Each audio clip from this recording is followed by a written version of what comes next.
At Mass, we usually wind up mumbling a lot of the words we're saying during the Creed.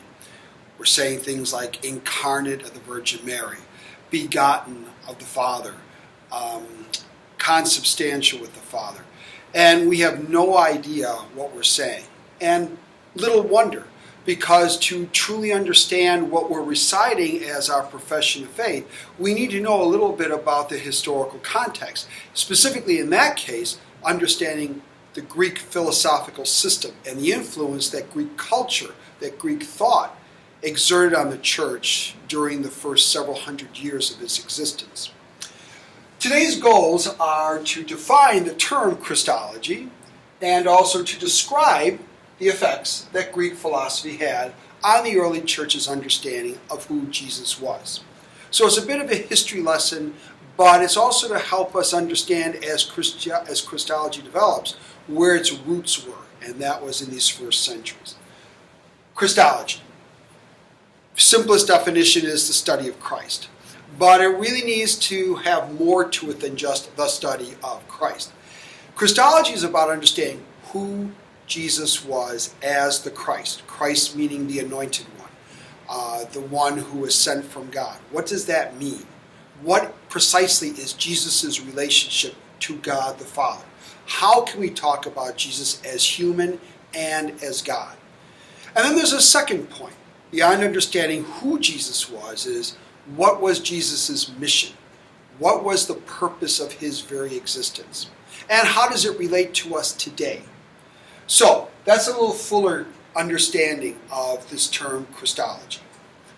Now, to understand Christology in the earliest church, let's again review a little bit about the Gospels.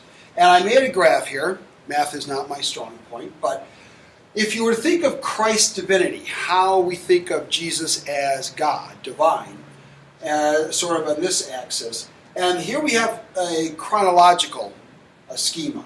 So in Mark, we know that Jesus is quite human. He shows emotions. He can get frustrated and angry.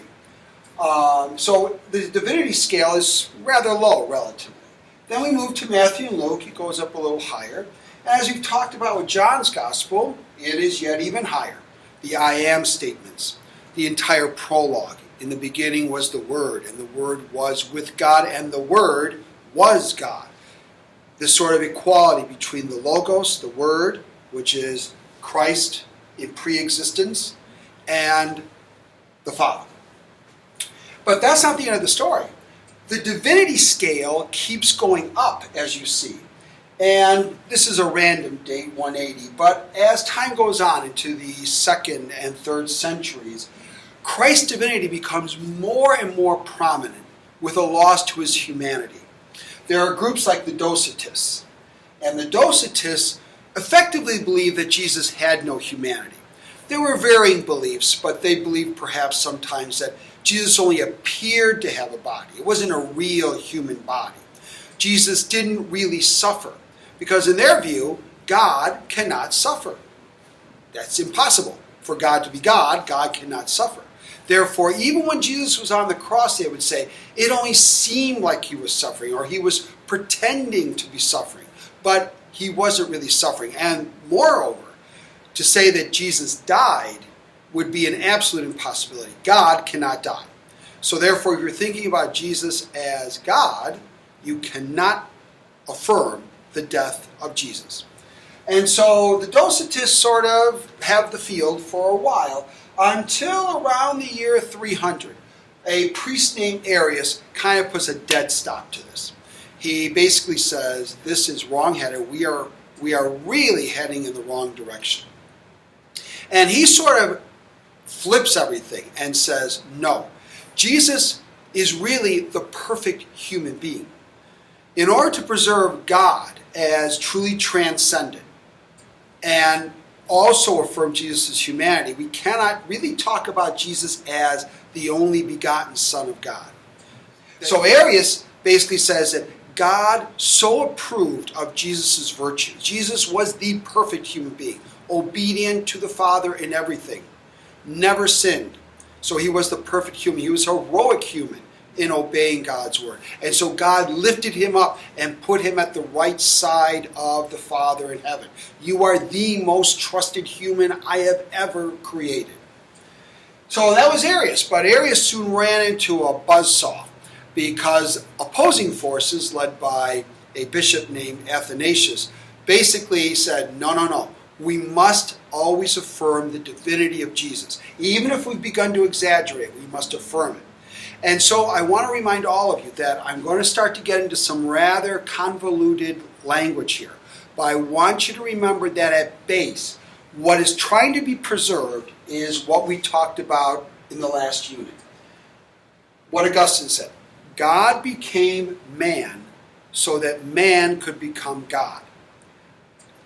The problem is trying to bridge this transcendent God with material reality, with our world. And that sort of expression, God became man so that man could become God, got further explicated by many of the saints, including people like Athanasius. And try to follow along with this. It basically says that Jesus has to be both God and human. Must be. Otherwise, he serves no purpose for us. He must be God to save us from sin. To save us from sin, Jesus must be God. Because sin is not a material reality. And so, if Jesus just dies on the cross as a good guy, that's nice. We might admire that, what courage that took. He really was a great guy, did nothing wrong, and here he gets kind of screwed over by the system. But that doesn't save me. Certainly doesn't save me from sin. So sin being a spirituality requires that God be involved. But Jesus must also be human to save humans. To save humans, Jesus must be human. If Jesus is just God, that doesn't save me. It doesn't save you. It doesn't save any human being. It's God sort of being God and doesn't really have anything to do with our reality. So these could be two things to hold on to as I start to head into some of this stuff. Okay, so Arius comes on the scene, being fought by Athanasius. There's a council that's held, and you may have studied this as sophomores, at Nicaea, which is in current-day Turkey, in the year 325. And it's the first time all the bishops of the world come together to try to iron out what we are supposed to believe as followers of Jesus. And they come up with what we say every Sunday, the Nicene Creed. And like I said, we mumble through it, but there's a lot in there. So in the Nicene Creed, the bishops of the church, along with the Emperor Constantine, who wanted to see unity, basically hammer out a statement that tries to affirm both Jesus as God and as human. So as you go through that creed, some things that stand out for the humanity are things like incarnate. Think of in the flesh, carne.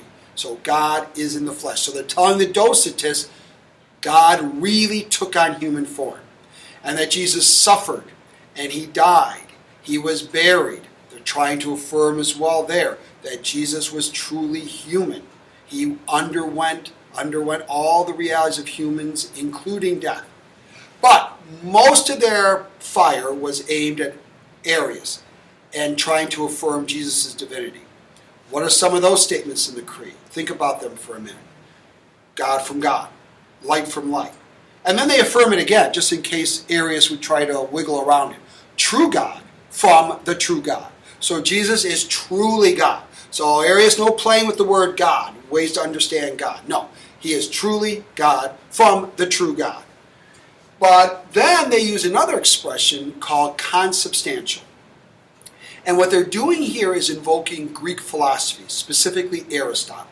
And it would take a long time to give you all the details on Aristotelian anthropology. But essentially think of it this way. Think of people in the class, people who sit around you. We would all affirm they're human beings. They're not dogs, they're not ants, they're not rocks. And for Aristotle, the substance of something is its very soul. It's what makes something what it is. It's the stuff of the reality of each entity. So even though you have a Great Dane and a Chihuahua looking very different from each other, they're both dogs. And we know they're dogs. Their very soul is dog. Their substance is dog. Same thing for the human being. some human beings tall, some short, some athletic, some not so athletic, some intelligent, some not so intelligent, blonde hair, brunette, gray hair, whatever. We're still human beings. And so what the bishops basically are saying to people who couldn't quite put this God and human together, they're basically saying, even though humans may appear very different from what we imagine God to be, the substance of Jesus, his very soul, his very self, was still divine. So consubstantial with the Father. That hopefully will help you understand, as again, we mumble those words, what's going on there.